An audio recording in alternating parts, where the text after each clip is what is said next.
Bonjour, bienvenue dans Grand Format, le magazine de la rédaction. Nous nous intéressons avec ce beau temps aux estives.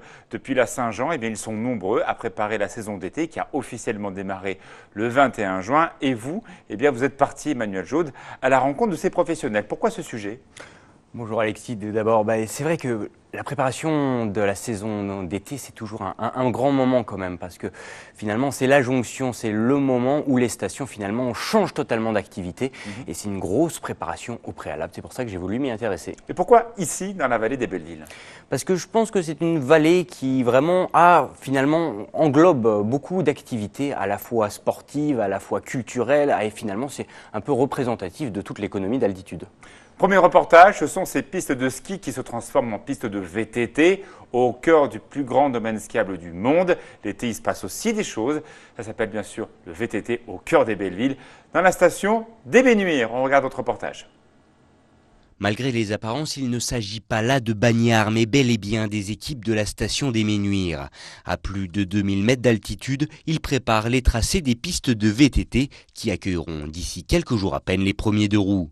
Mais avant cela, un long travail est nécessaire pour pallier aux dégâts de l'hiver. Donc concrètement, enlever un petit peu tous les cailloux, tout rattraper un peu le terrain après un orage. Voilà, refaire les évacuations d'eau pour que les pistes soient toutes nickel pour l'été. Ça a un peu subi, voilà, les terrains où il y a des coulées, forcément il faut tout rattraper derrière. Et puis du gazon qui se met à pousser un peu n'importe où, voilà, il faut tout repiocher, que ce soit tout beau propre comme ça l'est ici même, quoi. Vous avez vu, on dirait un vrai jardin. Au total, ce sont plus de 32 itinéraires qu'il faut ainsi entretenir chaque année.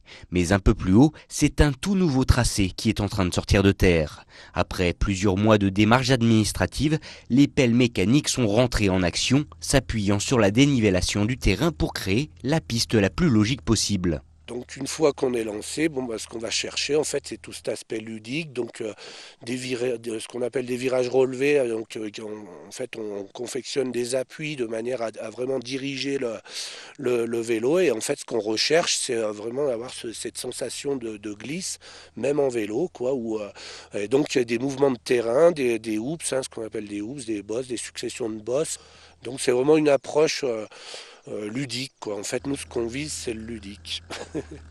Un travail de longue haleine, mais essentiel à l'heure où les stations de ski tentent de séduire les estivants, complétant ainsi leur période d'activité annuelle. Reportage d'Emmanuel Jaude dans la vallée des Bellevilles à la station des Ménuires. Emmanuel, on comprend bien maintenant l'intérêt des stations. On monte avec les télésièges l'été et on redescend comme en ski, mais non pas en ski mais en vélo. Mais là, très clairement, ces terrassements ne vont-ils pas gêner les pistes de ski l'hiver ? Alors c'est un tout, il faut bien comprendre que les pistes de VTT sont gérées aussi en fonction du domaine skiable. Elles sont au même endroit ou elles sont à côté ? Elles sont exactement au même endroit. C'est-à-dire que le nivellement qu'est fait l'été est recouvert de neige l'hiver et donc ça ne pose pas plus de soucis que ça. On a vu ces tranchées, on sait bien qu'il y a beaucoup de travaux de terrassement pour la prochaine saison d'hiver et parfois les touristes reprochent à nos stations de Savoie-Mont-Blanc de « je vais en vacances », mais effectivement il y a des travaux partout. Là c'était le cas ou pas ? Tout à fait. C'est vrai que la transition entre l'hiver et l'été, c'est toujours la période phare pour faire tous les renouvellements, pour faire tous les travaux nécessaires aux stations. Donc bien sûr, c'était le balai incessant des gros camions et des chantiers un petit peu dans tous les sens. D'ailleurs, même ils le font au tout début de saison pour ne pas déranger les touristes pendant l'été. Voilà, ils attendent quand même un quart de leur chiffre d'affaires annuel sur cette période d'été. Donc c'est pas quand même à prendre à la légère. Deuxième reportage, dans un endroit, une estive, il y en a partout dans les pays de Savoie, qui est ouverte que l'été. Chez Pépé Nicolas, à la jonction entre la station des Ménuires et Val Thorens, à 2300 mètres d'altitude, il est impossible d'y aller l'hiver parce que c'est recouvert par 4 à 5 mètres de neige. D'autant plus que cette année, il y a beaucoup de neige en arrière-saison. Et bien là, c'est une estive pas comme les autres.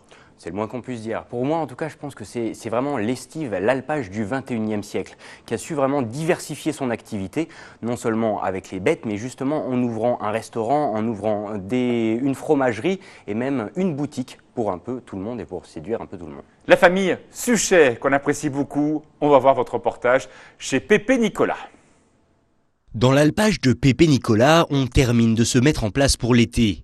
Les animaux retrouvent l'air pur d'altitude, tandis que côté restaurant, on nettoie, on arrange et on décore. Des gestes simples mais essentiels pour démarrer la saison sur de bonnes bases. C'est vrai qu'on est pas loin du début et tout se prépare, tout le monde est sur le qui-vive. Il reste quand même quelques bricoles à préparer, surtout au niveau du restaurant. Il reste pas mal de choses, pas mal d'éléments de décoration à faire, l'aspect extérieur du chalet également. Et après, voilà, c'est tout un travail de fournisseurs qui commencent à livrer les premiers produits, l'installation en cuisine, en salle. Depuis plus d'une semaine, les équipes sont déjà au travail. Dans la fromagerie, dans laquelle les touristes vont défiler dès le début des grandes vacances, la fabrication a déjà attaqué. En effet, il faut pouvoir vendre les produits d'alpage dès l'ouverture. Alors, petit à petit, on se souvient des gestes qu'il faudra répéter tout l'été. Le plus long en amont de la saison, c'est peut-être de garder le rythme, presque, parce que ça fait des bonnes journées, on se lève tôt. Et la traite à la main aussi, vu qu'on fait la traite à la main, il faut garder les mains musclées, quoi. Donc voilà, mais après on reprend le rythme, on a 15 jours pour se mettre à peu près d'aplomb avec les patrons. Et puis après, quand c'est parti, la saison est partie, on est rodé, donc c'est bien. Si aujourd'hui la saison estivale représente une grande partie des revenus de l'exploitation, il faut toutefois mettre les petits plats dans les grands et ainsi tenter de séduire une clientèle avide de grands espaces, mais encore trop attirée par le bord de mer. On vient de voir votre reportage dans un alpage qui est une création de A à Z. On est à 2300 mètres d'altitude. Il y a 10 ans, il n'y avait rien. Quel était l'intérêt de faire cette estive, entre guillemets, un peu artificielle ? Finalement, Alexis, c'est un petit peu comme le leitmotiv de toutes les stations d'altitude en période estivale. Il faut pouvoir ramener du touriste, il faut pouvoir ramener du chiffre d'affaires pendant l'été. Mais est-ce qu'il y a une identité ? Vous êtes, vous, d'une autre vallée qui s'appelle les Aravis, où toutes ces estives sont là depuis 200 ou 300 ans. Est-ce que ça ressemble à ce qu'on retrouve chez vous, au Grand Bornand ? On est bien d'accord, pas du tout. C'est pas du tout les estives, c'est-à-dire, les alpages. en quoi c'est différent ? Il y a tout ce côté mercantile, finalement. Il y a ce côté restaurant, il y a ce côté magasin, ce côté on intéresse le touriste, le vacancier, pour lui faire mieux rendre compte du travail au quotidien qu'ont tous les gens dans les alpages. Et ça, pour moi, c'est une vision très moderne. Très moderne, agréable, bon point, mauvais point ? Bon point, j'ai envie de dire, puisque de plus en plus, ça attire les gens. Et les gens repartent avec leur fromage, avec le petit anecdote, le petit sourire, qui fait qu'aujourd'hui, dans nos Aravis, justement, à part des vaches, à part des clôtures, c'est difficile de trouver mieux. Vous êtes très chauvin, vous avez raison. À votre avis, est-ce que ces accents qui ont été mis pendant l'été permettent aussi de donner un nouvel accent à la saison d'hiver ? On le voit bien, Pépé Nicolas est en dessous de la station de Val Thorens qui a cartonné cet hiver avec des chiffres de fréquentation totalement incroyables. Est-ce que cet enracinement, cette identité permettra à la station de Val Thorens de jouer une autre carte, celle d'une authenticité qu'on ne connaît pas forcément aujourd'hui à Val Thorens ? Je pense qu'ils peuvent jouer là-dessus aujourd'hui, concrètement, puisque c'est un petit peu ce qu'ils veulent, c'est essayer d'attirer un peu plus de monde, un autre public peut-être que les vacanciers qui connaissent déjà la station aujourd'hui. Et d'ailleurs, l'alpage se modernise puisque à partir de l'année prochaine, il sera accessible l'hiver avec une remontée mécanique dédiée. Donc ça sera ouvert l'hiver maintenant ? Ce sera ouvert l'hiver avec justement toute une piste qui sera créée spécialement pour y accéder. La famille Suchet, en tout cas, des gens courageux pouvaient donc aller rencontrer juste en dessous de Val Thorens à 2300 mètres d'altitude. Juste en dessous, ils les connaissent bien d'ailleurs, René et Maxime Meyer ont complètement changé la carte du guide Michelin en 2015 en ayant cette 3e étoile au guide Michelin. Pour la première fois, le département de la Savoie a eu ce fameux sésame. Ils préparent aussi leur saison d'été car ils sont ouverts un peu plus bas, à 1500 mètres d'altitude, dans le lieu-dit de Saint-Martin. La salle est prête. Mais en cuisine, la brigade s'active. Si le restaurant a débuté sa saison d'été il y a une petite semaine, l'équipe est encore dans la phase d'acclimatation. Cela a commencé début juin, ne serait-ce que pour former le nouveau personnel. Les gens essaient de venir travailler entre 2 et 3 ans chez nous, donc j'en ai une partie qui est partie au mois d'avril, qui était prévue, donc fin de saison d'hiver. Et donc j'ai une nouvelle partie qui arrive l'été, donc là mes chefs sont toujours là et c'est les commis ou les demi-chefs de partie qui vont se mettre en place, qui vont apprendre à cuisiner comme à la bouite. Mais la bouite s'est surtout fait un nom avec des produits locaux. Alors côté jardin aussi, la saison se prépare. On plante et on repique les herbes qui vont agrémenter les cartes surprises préparées par les chefs. On travaille qu'avec les produits de saison. Tout ce qui arrive au printemps, faut créer les recettes. Mais ça, c'est nous avec Maxime. Et les gars, ils suivent après, ils mettent en place les fonds de veau, les fonds de volaille, je ne sais pas, lever les viandes, lever les poissons quand ils arrivent. Voilà, à mesure que ça arrive, on se met en place pour être prêt le samedi, puisqu'on ouvre un samedi pour le week-end et qu'on soit prêt. Si la nourriture c'est bien sûr la base d'un restaurant, la boisson l'est tout autant. Dans la cave, les sommeliers aussi s'activent pour préparer les meilleurs accords possibles. Chaque saison, ce sont donc plus de 1100 références qui sont commandées pour satisfaire tous les palais. On va déterminer les styles de vin qu'il faudrait, tout simplement parce que la consommation, les types de vin hiver n'est pas forcément la même pour l'été, tout simplement parce qu'on cherche des vins beaucoup plus sur la soif, avec beaucoup plus de fraîcheur.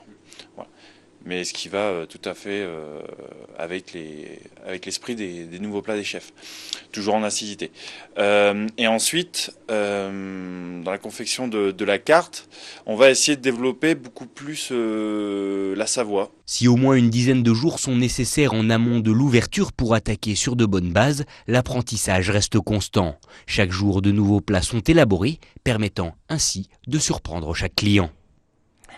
René-Maxime Meyer, la Bouite. Alors, c'est pas forcément votre univers, Emmanuel. Qu'est-ce qui vous a marqué chez nos amis René-Maxime?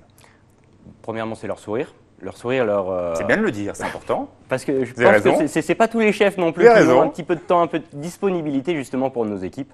Et là, pour le coup, c'était vraiment le cas. Ils m'ont accueilli, ils m'ont fait entrer dans le potager où justement ils se préparent avec toutes leurs herbes du jardin et puis l'élaboration de leurs cartes, de leurs mets, c'était vraiment incroyable. Alors, même question. Vous êtes des Aravis, un territoire qui vit à l'année. Est-ce que vous avez l'impression qu'à travers les plantes, à travers tout ce qui est fait autour de la maison de la Bouite, c'est du commercial ou ça correspond à une identité à l'année? Alors je pense qu'aujourd'hui, avec leur 3e étoile, c'est devenu vraiment très carré. Il faut pouvoir servir à l'année. Et comme ils me l'ont rappelé eux-mêmes, avec une 3e étoile, on n'a pas le droit de décevoir. Et donc dans ce cadre-là, forcément, il faut que leur business soit pérenne. Et donc voilà, de satisfaire. Quand on va dans la station d'à côté, à Courchevel, la quasi-totalité, sauf un, Michel Rochdy, qui est un chef extraordinaire et qui est ouvert l'été, qui a 2 étoiles au guide Michelin. Même son restaurant, le Chaboté, est ouvert quasiment toute l'année. Mais c'est voilà, à Courchevel, c'est fermé l'été. Pourquoi René-Maxime Meyer sont-ils ouverts l'été? Parce que finalement, ils font partie, qu'ils le veuillent ou non, de l'offre touristique de la vallée. Aujourd'hui, la Bouite... À regret ou c'est un choix? Je pense qu'elle est venue avec cette 3e étoile. C'est-à-dire qu'aujourd'hui, avec leur 3e étoile, ça génère beaucoup d'allées et venues, beaucoup d'envie chez des gens, chez des étrangers qui veulent aller visiter cette vallée parce qu'il y a la Bouite à cet endroit-là et que ça donne des idées et que ça mérite le détour pour le coup. Merci beaucoup Emmanuel. Rappelons Merci, que Alexis. la Bouite a toujours été ouverte l'été, c'est un choix et parfois les choix sont payants. La preuve, le guide Michelin a donné cette 3e étoile sans une ouverture l'été. Pour l'instant, il n'y a pas de restaurant 3 étoiles au guide Michelin qui n'est accordé que sur une seule saison. C'est aussi pour ça que les Savoyards sont des travailleurs. Merci beaucoup. On se retrouve très bientôt pour un prochain grand format.